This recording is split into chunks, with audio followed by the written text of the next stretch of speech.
namang globally competitive ang mga Pilipino. Totoo yun. Ano mang trabaho yan o bansa yan, ay talaga, namamayagpag ang Pinoy pagdating sa ganyan. Totoo naman, Ate Love. Alam mo, mapalupa man yan or tubig, isama pa natin ang himpapawid. Talaga naman! Siyempre, may Pilipino sa kanilang workforce. True. Especially sa kusina, Ate Love. Lalo sa kusina. Talagang merong Pinoy chef na nagluluto ng world-class na pagkain. True. Kaya naman ngayong umaga, kasama natin ang isang influencer at pastry chef na ibinibida ang international cuisine. Tawagin na natin mula sa veranda, si Angel Prats! Na mas kilala bilang Chef AP! Magandang umaga! Hello po! Hello po! Excited ako! Wow. Good morning! Dito ka sa gitayan. Sa gitayan na, Chef AP! Good morning po. Good morning sa'yo. Kasi mo muna yung ating mga Good morning nanonood at po nakikinig. sa lahat ng nanonood po ng Love Tony Pet and to all my students kasi may mga students po ako nanonood. Sa mga students ko, hello din po. Good morning. Yes, good morning! Good morning! Nako, syempre para sa kaalaman ng hindi pa nakakaalam at hindi naman talaga nag-aaral ng pagiging chef. Opo. Diba, Chef AP? Ano ba ang ibig sabihin pag tinawag kang pastry chef? Parang ang susunod. Yes. Ang iniisip ko kasi pag pastry chef, laging French. Yes. French chef. Opo, Parang opo. Frances. Parang sa parable. Correct. Basically, being a pastry chef po, talagang mostly desserts. Okay. Kasi parang, kumbaga po, pag kinompare nyo po siya, mas wide range po talaga ang pastries, desserts. Kasi yan talaga yung, kumbaga, yan ang kinakain na lahat. Eh. Malungkot ka, masaya ka, Yes. di ba? May sineselebrate ka, yan talagang hindi nawawala eh. Correct. So, Yes. talagang sabi ko nga, you get to be called a pastry chef if only you really love what you do. Kasi you create a lot of amazing pastries, desserts. Yes. With the love that you're Correct. bringing out in your work. Oo. Kumbaga maraming emosyon ang hugot Opo. ang pagiging pastry chef. Opo. At hindi lang, at sa totoo lang, ang hirap maging pastry chef. Kasi ano to, ito talaga may science to. Hindi mo Opo. pwedeng baliin. Hindi Opo. kagaya ng pagluluto ng Tikim-tikim. ulam. Ganyan. Tansya, Medyo pwede pong, tansyahan. opo. Ito hindi pwede. Opo. Kailangan kang sumunod. Yes. Or magkikreate ka ng sarili mong science din Exactly. na ipa-follow nila. Opo. Ayan. And swerte tayo today, Ate Love, because si Chef AP, tuturuan niya tayo gumawa ng, ready ka na ba, Ate Love? Yeah. It's creme brulee. Yeah. Wow! Pangalan pa lang naglalaway na. Favorite ko to, Ate Love. Kasi ang ano nito eh, ang linamnam. Yes, sobrang linamnam. At mahirap to gawin pag hindi ka marunong. Pero Totoo. swerte tayo kasi nandito si Chef AP. So, Chef AP, ano nga ba yung mga ingredients na kailangan natin para gawin ang creme brulee? Opo. Bali, today we are going to create the creme brulee cake. It's actually Cake? creme brulee that I turned into a cake kasi, di ba mahilig tayo, tayong mga Pinoy, we love leche flan. Yes, Yan, super, paborito leche super. flan. So, sabi ko, ay common na leche flan. So, let's gawa tayo ng iba. So, ginawa namin siyang cake. I used to sell it in my store. Tapos, I also launched it as a free class, parang free demo online para mapagkakitaan ng ibang mga bakers. Mas love kita. I love you. I love you. That's how you do it. Opo. At a very young age, tinan mo, ang gusto niya na agad ay magbalik. Yes. So, Opo. mukhang ang ganda ng path mo. So, ito na. Naatuma yung balahibo na. Ito na. Dahil ang bango ng naamoy ko rito. So, nandito na-bake mo na yung Opo, cake natin. na-bake na po namin. Pero papakita natin how to create the cake base. We are doing what Filipinos love na base, yung mamon. Mamon, chiffon, yan. Malambot. Malambot. Tapos, na fluffy. opo, yan. Gusto yan ng Pinoy. Okay. So, we can start with that. So, ang first po na gagawin natin, sige po. Pwede, Tutulungan ka ba opo, namin? Pwede po. Ready ka na Ayan. ba? Kailangan mo. Sige. Sa mamon po, we are going to be starting with our dry ingredients. Dry ingredients. So, ito yung mga powder, Opo, flour. opo, sige po. Interesting. First, sige po, ako po mag-guide sa inyo. Para sige. po ma-enjoy nyo yung aking... Gusto ko tama yung free class tayo. Ba kayo na nanonood? Yes, Yung sumama naman ito. Okay, so, meron tayo dito, Chef AP. Ano po ito? Ito po ay cake flour. Cake flour. Opo. First, we add it into our bowl. Cake flour po ang gamit natin kasi cake flour is low in protein. So, Okay. siya po kaya po malambot si Mamon kasi mababa po ang protein ng harina na ginagamit natin. But cake flour is mas mataas po na klase kaysa doon sa ibang mga Opo, flour na nasa opo. market. Parang okay? ano po siya, parang all-purpose cake flour yan. Yes, Oh, correct. okay. At medyo mas mataas yung presyo niya pagdating po doon sa market din. Opo, ano? Okay. opo. Ayan, so Ayan. ito na. Tapos, Meron tayong cake flour, add po natin si salt. salt. Salt. Opo. Salt. Opo, we Interesting. need to add salt with every pastry that we're doing kasi it balances out po pa rin. Correct. Para hindi tayo puro tamis. Kailangan ng Yes. balance in Opo. life. Okay, and then, Tapos, we also have our baking powder. Sige po, pwede nyo na Okay. po siyang i-add. Ito po, sugar. yes, Opo, sugar. sugar and our baking powder. In powder. fairness, considered na na dry ingredients ang sugar pag hindi pa po tunaw. Opo. Kaya, ilagay nyo na po siya. Opo. Ayan, next. Tapos, pwede na po tayo mag-move sa wet ingredients Ayan na yung natin. ating wet. Ayan. Go for the wet ingredients. Sige po, yung my ano love. po. Oh, go for it. Ayan. Okay. Ang una pong gagawin natin is we have our egg yolks. Egg Ayan yolk. na. Opo. Separated na siya. Opo, separated Okay. na po siya. Tapos, we also have our oil. Oil. Any type of oil po, usually ang gamit namin, corn oil, para Corn po oil. hindi po siya tumitigas kapag ni-ref. Yun, galing mo, Opo. no? So, yun yung Tapos, number one, Ano pa corn yung mga oil. iba pang oil Secret na pwedeng gamitin aside from corn oil? Meron pa po tayo, di ba, may canola oil Yes. tayo. We have Opo. different Yes. frying oils. Ngayon naman, meron na lumalabas ng mga cake oils na Yes. specifically for cake. That's good, Opo. no? Para at least hindi nakakalito sa mga ano natin. Nag-iiba Ayan. po ba yung flavor pag corn oil yung ginamit? Hindi naman kasi neutral lang lasa niya. Wala naman talaga siyang lasa. Hindi naman siya lasang mais.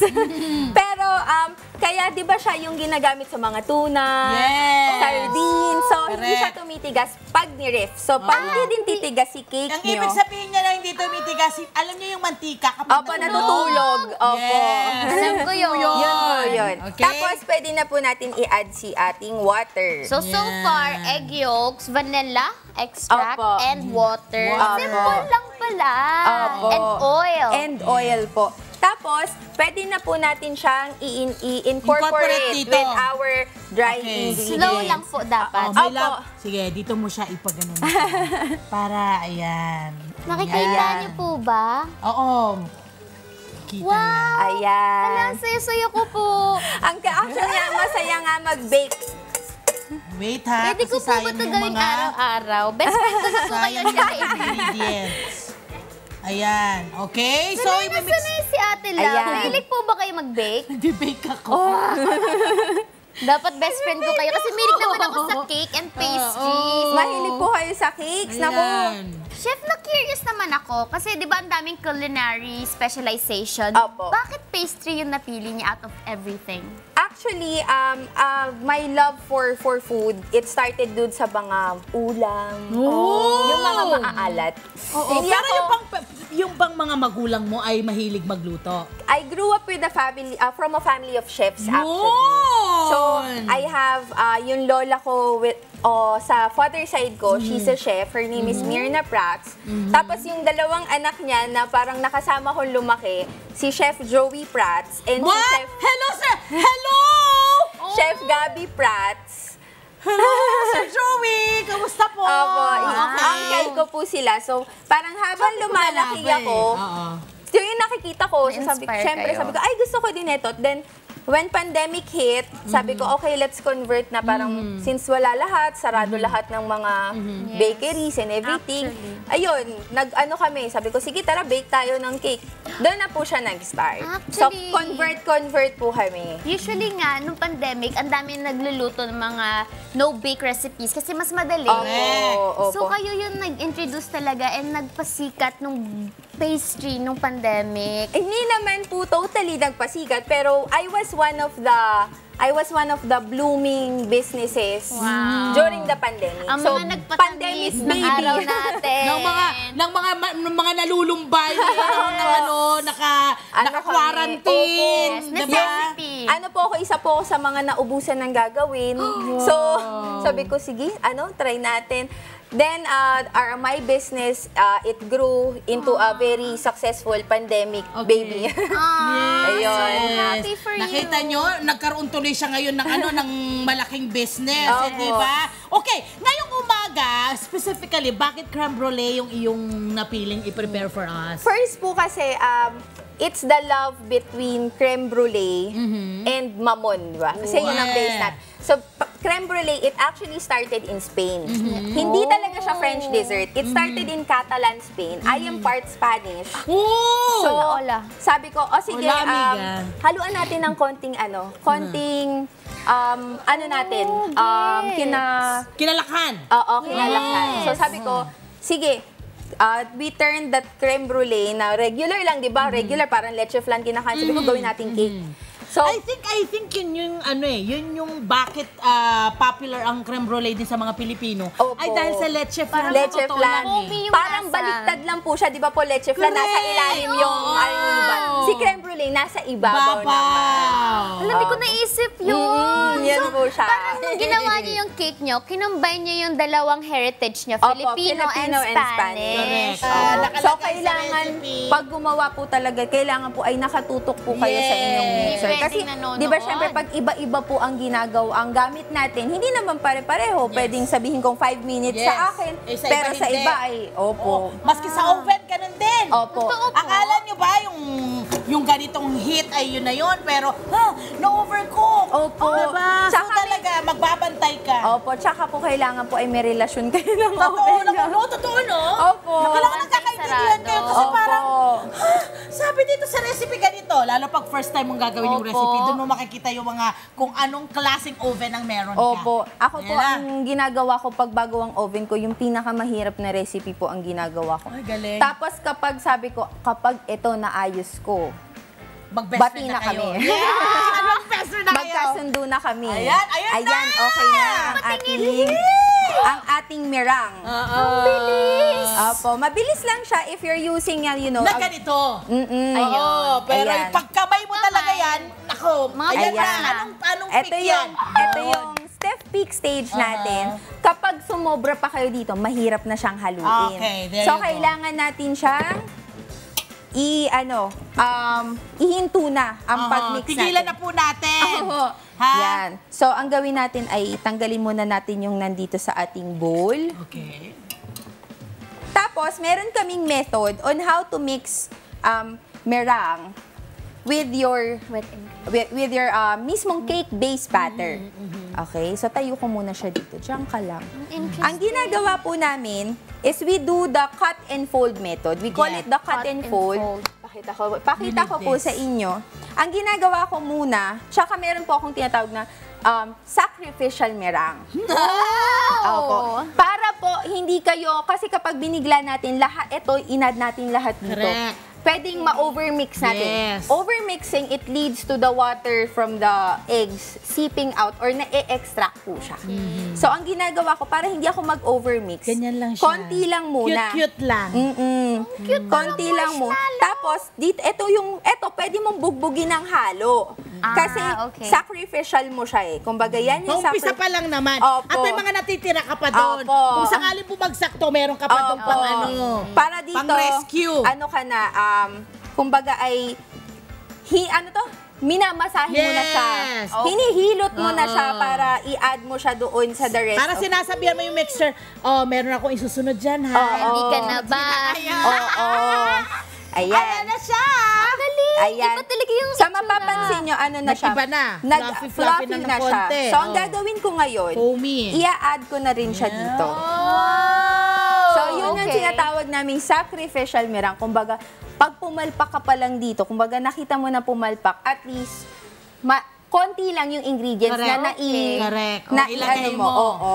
So usually, pag palpak, ano yung consistency? Watery na? Opo, para po siyang, makikita nyo po na yung egg whites ay buo-buo Correct. talaga siya. Ayan. Okay, Ayan. interesting. Nung nung nagtitinda po ako nito, kasi I used to sell this actually, we dispose about siguro mga 50, 70 cakes. A week po. A week. Grabe, ang Opo. dami. So, madami-dami na po siyang birthday na, Correct. na na-witness. Marami ng birthday. Okay. Opo. Siyempre, kagaya ng ibang kumakain po talaga ng oras itong pagbibig. So, kulang ko talaga tayo ng oras. But of course, uy, ano pa ba natin itong question na to? Uy, there's a question from our YouTube viewer, no? Kanilane. If I wanted to start my own bakery business, how much do I have to spend for the equipment and tools? Opo. AP. Ako po, my advice always is not to go all out. Okay. Opo, you have to do it slowly. Kasi minsan tayong mga tao, meron tayo na, ngayon excited ako, gagawin ko to, ubusin ko yung budget ko dito. Tapos eventually pala, we get tired kagad. Yeah. Yes. And putting up a business is very, very frustrating at times. Hindi po talaga siya laging Pasko. Tama naman. So, kailangan po ready po kayo emotionally. That's Yes. why I always say, unti-unti lang, even my students po, Chef, gusto ko na bumili ng ganitong oven. Wag mo na. The oven sobrang mahal. Starting pa lang po. Correct. I always sinasabi ko talaga sa kanila, kahit sa mga estudyante ko, wait, kalma ka lang. Chill. Kalma ka lang kasi at the right time, you'll feel if it's going to be worth it na. Tama. Yes. O, baka Correct. unti-unti lang, mga start kayo sa mga basic, mga spatula, bowl, Yes. maliit na mixer. Kung anong kailangan? Opo. Basic lang. Get to know Basic lang. yourself and your You'll- passion. Opo. Yes. You'll know kapag okay na po siya. Ayan, Chef AP, saan ka namin pwedeng masundan para lalo na namin matikman itong mga yung prepare mo sa amin dito. Yes. Mamaya baka matikman natin ito. Saan ka namin po pwedeng sundan? You can follow me on Facebook. My Facebook page is Chef AP. I also have a private Facebook page where my students reach me. It's Aniel Prats. So, pwede niyo po akong kontakin doon. My business is Gourmet Cravings. Kaya lang hindi po muna kami nagtitinda. Focus kami sa mga students namin Okay. ngayon. That's nice. That's Opo. good. Maraming salamat, Chef Ayun. AP. At Salamat syempre, po. sana ay matikman namin ito mamaya. Okay, Later. nasaan yung produkto natin? Ito po kasi dapat po papa-assemble ko po sa inyo. Oo. Pero po, ang gagawin ko na lang, i-assemble na lang po namin. Basta Yes, assemble niya para sa atin Opo. mamaya. Para naman matikman po natin, ha? Opo. Yes, Thank you so guys. much. Mula dito sa world-class creme brulee, isa namang world-class na performance ang matutunghayan natin sa pagbalik ng Love Tony Pet Star Kada! Chef AP! Chef AP! Love Tony Bed, every time. Ang Pinoy na may diskarte, handang ibigay. Hi! Sumalama sa Love mga Kanet 25. This is Love a New Verbo. For more Love Tony Pet and Arafang updates, just click the subscribe button and follow us on our Net25 social media pages at Net25 TV and Net25 Entertainment Facebook. See ya. I love ya.